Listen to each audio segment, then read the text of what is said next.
As soon as that come on, bam, bam, Yeah. come on.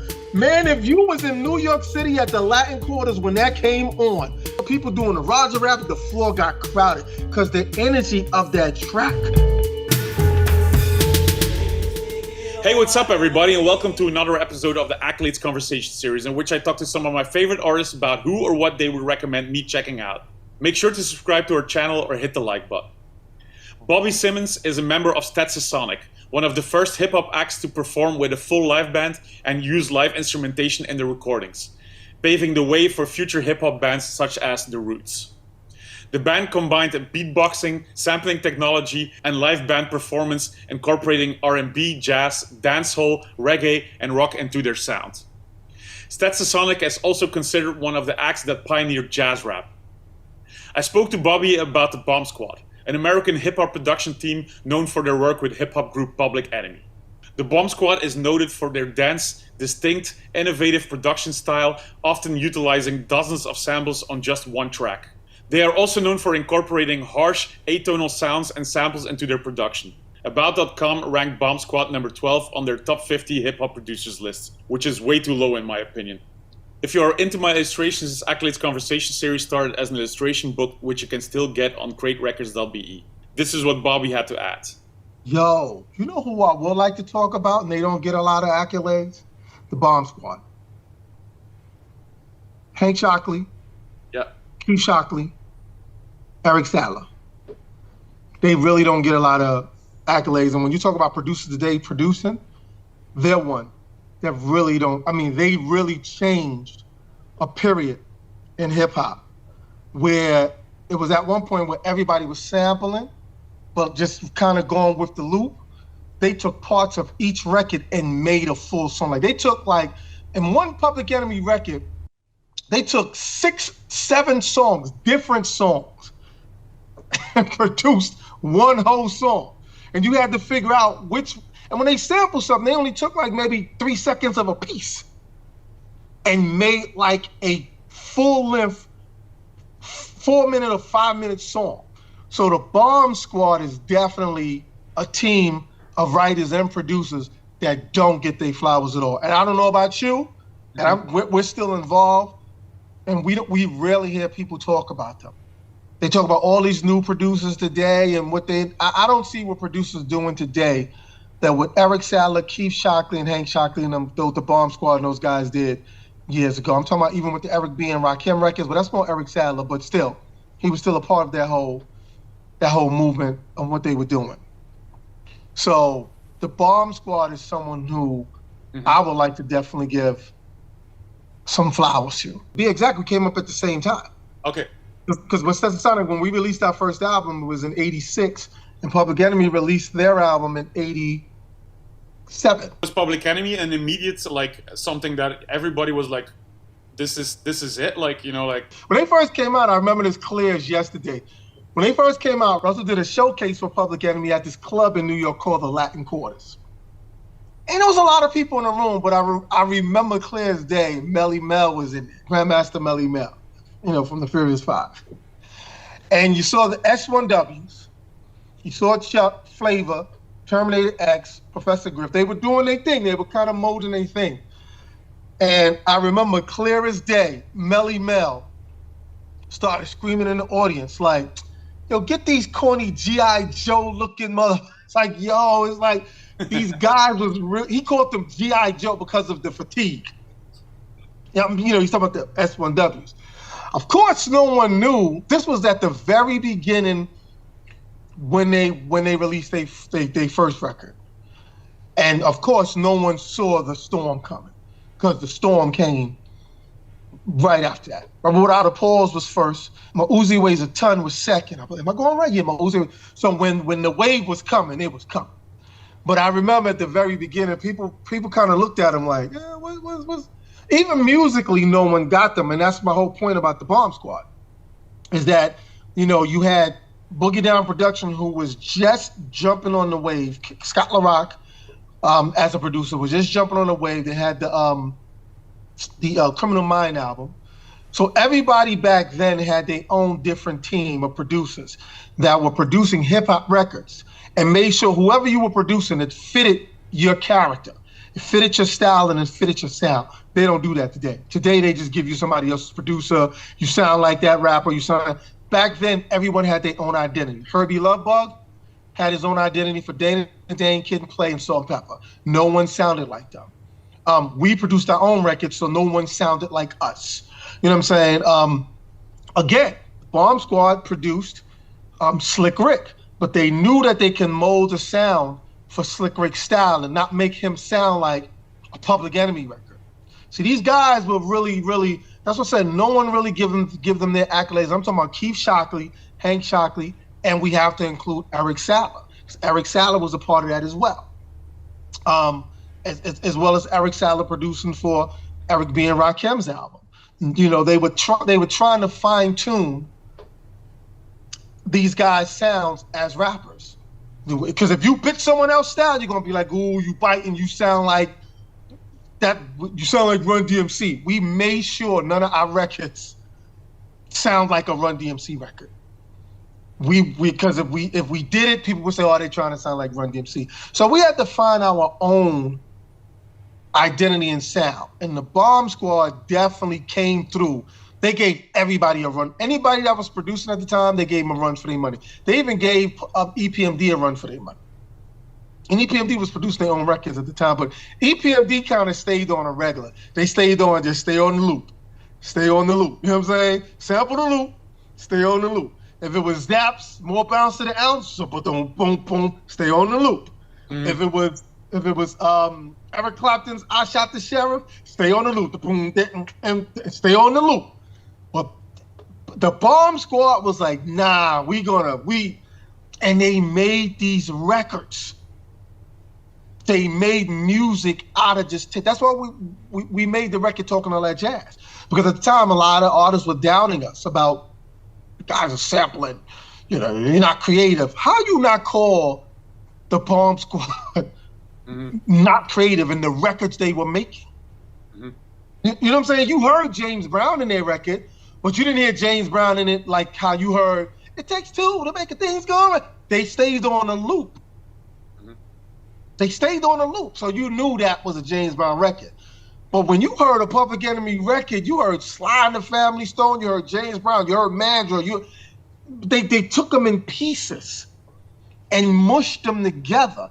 And you had to figure out, is it in there? And it was like, I'm telling you, man, Keith Shockley, Hank Shockley, that whole Bomb Squad was making hip hop records. They gave everybody a run for their money. Like, And was everybody working like with similar equipment back in the day, or was there like? Oh yeah, we always. Everybody stayed on that SP12, that SP10. Everybody stayed on that. Everybody stayed on that. So the sound wasn't particularly decided for what you were using. Everybody was using the same. So it's I mean, when you're in the studio, everybody was using the same thing to if they was going to sample, they definitely was going to sample. Back then we called them cartridges. You know what I'm saying? Yeah. Where we had to truncate the, whatever we need. But the thing that we learned, and also people got to remember too, we were listening to other rap artists and producers, and we were proud of them. We didn't want to bite them. Literally the year 1988, I think we were the only acts in 1988 that supported every rap artist and producer back then. Even Dr. Dre, we supported Dre. If you go back, and I want to stay on the Bomb Squad, but if you go back to Stetsasonics history from in 87 and 88, we supported Dre and NWA and them, and we supported, no one was supporting the Two Live Crew in New York. We was. If you look on Stetsasonic Info, get our Mommy Bass was mixed by Luke Skywalker. Because we was loving what Luke was doing, but nobody in New York was loving it. They thought it was kind of corny. We thought it was dope. So going back to the Bomb Squad, you had to like, okay, if y'all gonna produce records, catch up to what we're doing. And if you go back to a lot of the Public Enemy records, if you go back to a lot of the Slick Rick records, even if you go back to the R&B records that Keith Shockley, Hank Shockley was doing, Vanessa Williams, and so you can hear that they was trying to find a way to be creative with sampling. got a little instrumentation in there too as well. We don't want to make it sound like all they did was sample and stole all day. They you had cats that were very influential guitarists, influential bass players, and they mushed it all together with the sampling. And that's the reason why Ice Cube wanted to work with them. Because it's like, yo, we know Dre is dope and Dre is dope, but do you hear how these guys make their records? So go back to Ice Cube's first album. You know what I'm saying? It's like they gave producers who were producing hip hop records a run for their money. Like, you want to make hip hop records? Listen to what we're doing. Public Enemy is not the only, listen to what we're doing. And guys like Dr. Dre were fans. You never heard Dre diss Public Enemy or the people, the Bomb Squad who was producing them. Dre was a student. He was a student. We all were students, even though we all came up at the same time, but we liked each other's work. I remember hearing Keith Shockley say one time he was very jealous of Prince Paul's De La Soul 3 Feet High and Rising Out because we was on the same tour bus. When we shared a tour bus with Public Enemy. Stetsasonic was the only group that shared the tour bus. Everybody else had their own tour bus. Jazzy Jeff Fresh Prince had their own tour bus. LL had his own tour bus. Houdini had their own tour bus. Stetsasonic was the only group that shared. Listen, you're talking about 6 members and damn near 12 members of Public Enemy on a 12-bunk bus. You know what I'm saying? And what we used to do is we would play what we were working on. At the time, Prince Paul used to play, we would all put on in our cassettes, yo, listen to what we do. And I recall Keith Shockley saying, yo, I'm really, really kind of jealous of what you do. Did you feed off each other creatively? Like, if you would hear something from Public Enemy, would that like oh yeah, shit, of course we did. We got to step it up or whatever. Yeah, but see, but that's just it. We would, even though we all came up at the same time and we were putting out records at the same time, we were a student of each other's work. Mm-hmm. That's the difference between the producers of today. They're not students of nobody else's work. They think they're the best producer out there today. We were students. Teddy Riley was a student of us, and he was putting out records before us. You know what I'm saying? He was doing Dougie Fresh and B-Fats WAP and Kumo D's Go See the. He was really already out there, but he was a student of what we were doing. So even when you listen to the New Jack Swing, you hear a little Public Enemy in it because it's a little bit noisy, you know, and the beats on top of each other, double time. He was a student. We were really learning and from each other. To put it simple, do you think is it as simple as like the Bomb Squad kind of like going into like that more rough sounds that wasn't there before? You know what I mean? Yeah, of course. That's a fact. Can't nobody in hip hop that grew up listening to Public Enemy, listening to Ice Cube albums, listening to anything the Sick Rick that the Bomb Squad did cannot say the energy that Keith Shockley, Hank Shockley, and Eric said, even on the Eric B and Rakim albums. They cannot. Why do you think all the rappers say, well, most of the rappers who respect hip hop always say Rakim is a favorite? The production on that with Eric Salin and Eric B and them was doing, they wanted to make sure we gotta stand out from everybody else. Go back to the year 1988 of hip hop. It was the golden era of hip hop.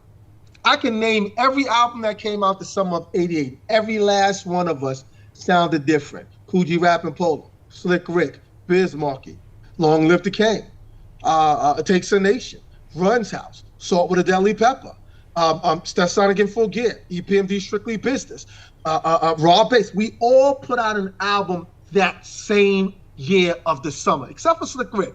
He dropped his in December. But the summer of '88, all our albums was out at the same time. Jazzy Jeff and the Fresh Prince. But we all had a different sound because we all had our in-house producers. We didn't say, yo, let's work with the Bomb Squad. We was like, we had to figure out how people gonna identify with our sound. And the Bomb Squad had to figure out how people was gonna identify. They already had their thing figured out anyway. The Illmatic album of Nas is produced by so many different people. Is there like a moment in time where that changed, where people started working with a whole range of different ones? If my memory recalls right, I believe the beginning of the 90s, because at that time we started remixing records. If you remember the 90s, because then we started getting calls to remix records, like to do new versions of a record that was already out. So once you got someone to do a new version to it, it turned them into producers. Mm-hmm. So these rap artists were like, oh, who did the remix of such and such? Premier. So I want that version. I don't want the version. You know what I'm saying? So you probably, well, I hate to say that. I'm sorry, Gangstar also put out an album in '88 as well. That's right. They put out. So you have, and again, different sound, different style. Mm-hmm. You know what I'm saying? We weren't trying to step on each other's toes. So I would say the 90s, the very early 90s is when you started seeing most of these rappers wanting to work with different producers, and that all played a part of the remix era. You got to remember, we was also in an era where do we get Teddy Riley? You know, Teddy Riley was producing remixing rap records. Mm-hmm. You know what I'm saying? And that Tribe Called Quest, once they entered, it was like, yo. So people was like, oh, no. Need to work with those. I mean, you know, so cats had they had their people, the sound that they like. That's why they call us the golden era of hip hop. And I'm sorry, I didn't mention the Jungle Brothers. They also put out an album in 1988, the summer of '88. So yeah, all of us putting out an album where we had different sounds and we were all working on our own thing. But the Bomb Squad everybody stepped up. Mm-hmm. Everybody got to step up. Because Public Enemy was killing. Is the Bomb Squad still involved in Public Enemy? That's something that I don't know. No, but Keith Shockley and Hank, I just saw Hank a couple of months back. They're still involved in music. I think Keith is more into production and television now. Mm-hmm. I believe he's Hank. I'm not sure. I remember Hank had a studio in Manhattan, in Times Square. I'm not sure if it's still there, but he owned a studio. He had a studio in Manhattan. But I know Keith was working on some stuff. He was working with digital companies, but he was also scoring television stuff. So I do it, but as far as Public Enemy is concerned, no, they haven't been involved in any of the Public Enemy projects in a while, in a long while. So they haven't. And of course, this is a very ridiculous question when it comes to the Bomb Squad. If somebody doesn't know who Public Enemy or the Bomb Squad is there a specific song that you would immediately be like, you gotta listen to this first to know exactly what I'm talking about? Rebel Without a Pause. Okay. As soon as that come on, bam. Yeah. Come on, man! If you was in New York City at the Latin Quarters when that came on, if the floor was empty and people were just walking around Latin Quarters, as soon as Red Alert put that on, you saw people doing the Roger Rabbit. The floor got crowded because the energy of that track, everything from all that, the sound effects and the funky drummer and the 808 and it drove you. That track drove. Rebel Without a Pause. I completely agree. Put that on, and listen to the brother, but the minister at the top first. You know what I'm saying? I don't know what this world is coming to. Yeah, all that's going to get you going. I love how you're approaching like the Bomb Squad as like a producers trio, because if it comes to Public Enemy, there's so many different other stuff that you could say about them, like the political. The political thing around it and everything was also like kind of groundbreaking, right? Right, but that was the great thing about the Bomb Squad and Chuck. You gotta remember, those guys were working with each other anyway because Chuck was doing radio, so they all knew each other in Long Island. They knew once they was going to do this Public Enemy thing, everybody knew their positions, and that's why it worked. They all knew their positions. Hank and Keith knew they weren't going to be in Public Enemy, even though they were Public Enemy. But they were like, no, y'all got this. It's Terminator, it's Flavor, it's Chuck, and it's the S1W, and it's Griff. Y'all got this. Mm-hmm. We got the rest. And Chuck, their relationship, Chuck knew that you guys got that. Why do you think Chuck never looked at anybody else do their records? You know, everybody thought that Dr. Dre, not Dr. Dre from LA, Dr. Dre from UMTV Rap. Because remember, I think they were called Original Concept, I think, at the time, and people thought that they were going to be the producers but no, they had their own. Now we got this, They knew what they had, and at one point Russell was a little. I don't want to say Russell was nervous because Russell was really nervous. He's really not nervous about anything. But he kind of looked at like, is this going to matter? but he knew he had it in the right hands. Even a guy like Rick Rubin knew that there's no reason for me to really touch much of this. I brought this group in. I'm a fan of this group, but they kind of know they got it on their own. They know what they're doing. I love what they're doing. If you want me to executive produce, I can executive produce it, but these guys know what they're doing. And we were all working in the same studio. Chung King, Green Street, Calliope. We was all working in the same studio. So we can always go next door and sit in the bomb squad room and listen to what they're doing. They go back in our room like, yo. Must have been an insane time to be around there. Oh yeah, it was great. And we allowed them to come out. But again, it was not a competition to beat their sound. The competition was really about, yo, y'all better. The one thing I remember Jam Master Jay said to us, just make dope records. That's it. Don't try to compete with Run DMC. Just make dope records. And we took that with us. We was like, yo, Stetsasonic, we gotta make dope records. Public Enemy, gotta make dope records. You know what I'm saying? And we took that from a guy like Jam Master Jay. Just like, what? Why are you trying to make a walk this way for? For what? Just make dope records that fit you. That's how we learn from each other. We took that with Public Enemy. When we went in the studio and they was next door doing their thing, they would just make dope records. When your album coming out? Our album is coming out in April. When y'all's coming out? We're gonna release the full album in June. All right, make dope records. That's how we treated each other. We were cheerleaders for EPMD in 1988. No matter how much we thought It Takes a Nation had to be the most incredible album of '88. No matter how much we thought In Full Gear was an incredible album, no matter how much we thought Run DMC, we just knew EPMD Strictly Business album had to be the most monstrous fucking album of that summer. We was like, and we talking about everything from the sample loop to the way they rhymed. We was like, this is crazy. But we were supportive. We were supportive to them. You know what I'm saying? But again, it goes back to just saying, make dope records. You know what I'm saying? We're not mad at you. How did that community change? You think it's because of the industry and because of the way things work in that way, or did it never change? You talking about what, as far as cheerleading each other? Yeah, exactly. Of course it changed. It changed once everybody kind of felt like, at that time, everybody just felt like, again, it started during the remix era. Here comes Puff. The remix era all came, and then people started making their records more cheesy. Though you still have more people who was being creative. That's why you hear people always talk about the Primos, you know, or even groups like Camp Low and all these other guys, or Smith and Wesson. Again, these guys had their own camps of producers.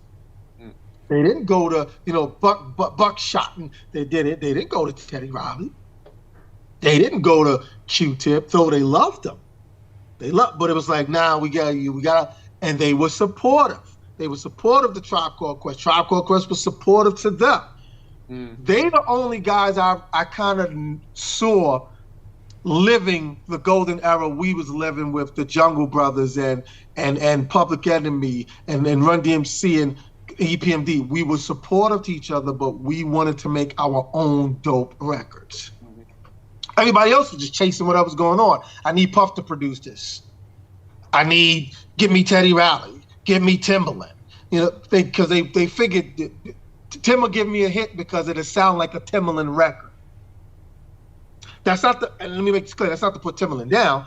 It started to get centralized around producers instead of around complete groups, and that way them. Right. That's why you saw, I don't want to say this because it make it sound like I'm putting them down. Let me kind of say this right. That's why you saw the low presence of the Bomb Squad more in the 90s, because everyone started, I could do what Dr. Dre is doing. You know what I'm saying? And everybody just started making cheesy tracks. And please, I hope nobody get mad when they see this. That doesn't mean that I don't think you good. If you're a producer, they should be able to find a way. If you got a rapper, you should be able to find a way to say, I don't want this, since I'm producing this rapper, I don't want him to sound like my Magoo record. Let me find him. Let me fine tune this rapper so I can show my producer skills that I can go in any direction. Okay. But people got cheesy. I want that Timbaland sound. I need that Timbaland sound. I need that upscript beat. But to put it another way, like, are you still cheerleading for certain groups nowadays? Is there still stuff that like gets you super excited when it comes out? Yeah, I just mentioned a lot of those cats to you now. Well, new artists, they're not that many in hip hop today. I get excited. We got excited when Nas dropped this album because he was like, "Yo, you make dope records." Again, is what Jam Master Jay told us, and he did. And he found a way of doing it where he found other avenues, jazz, trying to be very instrumental with it. What group who was prouder of that than us? Because we entered in that, as Primo entered in that. So we're proud of that, and we don't expect people's album to be like. When I say be like, we don't expect people to, when their album come out, it's supposed to be like, yo, it's the most dominant. No, if it's a great record, we'll say this is a great record. If record companies put $20 million into a Drake record to make Drake record the best record, that's because it's going to be the best record because they pulled all that money into it. But as far as sonically and lyrically, come on, stop playing. No disrespect to Drake. Stop playing. Stop playing. Sonically and lyrically, because Nas has the history of making those records. Again, please, I hope your audience and people don't get mad. Drake don't have that history. It's about make the record that sounds like your last record or everything else. Don't you dare try to be artsy. No one wants art from you, Drake. Make the record that they like from you. Nas made records where I'm being artsy, because my father was in jazz and blah blah blah. But he was like a college teacher. Here's my album. No one's doing that, man. Come on, you know that. No one's doing that. And again, big up the Bomb Squad, because make dope records. We're setting the bar. I want to thank Bobby for this conversation. On next week's episode, I'm talking to Marissa of Screaming Females about Nina and Nastasia. Thanks for listening, watching, or however you check out Accolades. I appreciate the thumbs up, and don't forget to subscribe to our program. See you next week.